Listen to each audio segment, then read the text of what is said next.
When did you first become self-aware? Not just conscious, not just alive, but aware that you were in there, that there was a you behind the thoughts, the face in the mirror, the voice speaking your name. Most people don't remember the exact moment, but it happens, quietly, suddenly, like a curtain lifts inside the mind, and something steps forward. Maybe it was the first time you felt embarrassed, the first time someone pointed at you, laughed, and you realized you could be seen by someone else. Maybe it was when you felt shame, not just guilt for what you did, but shame for who you were. Or maybe it was the first time you sat with a question bigger than your years. The first time you looked up at the sky and thought, what am I? Why am I here? That's not just thinking. That's awareness. The moment the mirror appears, not in glass, but inside. Before that, we just are. We eat, play, cry, sleep. No story, no image, no me and them. But then, slowly, we begin to divide. We learn what's expected, what gets praise, what makes others pull away. We begin to shape ourselves in response to the gaze of others. And that's when self-awareness becomes self-consciousness.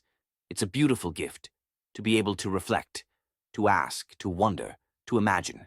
But it also hurts, because once you're aware of yourself, you're aware of how different you are, how fragile identity can feel, how lonely it is to know you're separate from everyone else, even from who you used to be.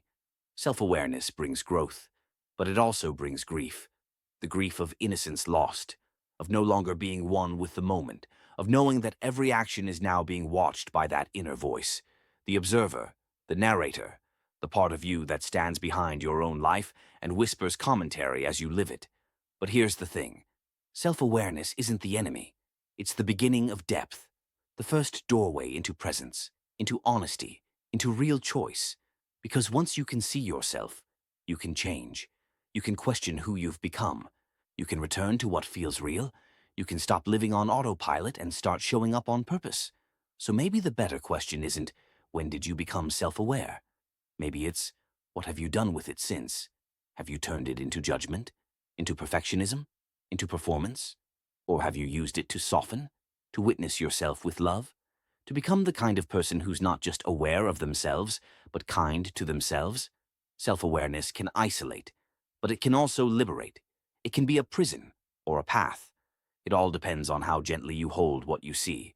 Because when you meet yourself with compassion, with truth, with curiosity, you stop running from who you are and start becoming who you were always meant to be. So ask yourself, when did I first become self-aware? And who did I become after that? And then ask the one question that can change everything. Who am I ready to become now, with eyes wide open?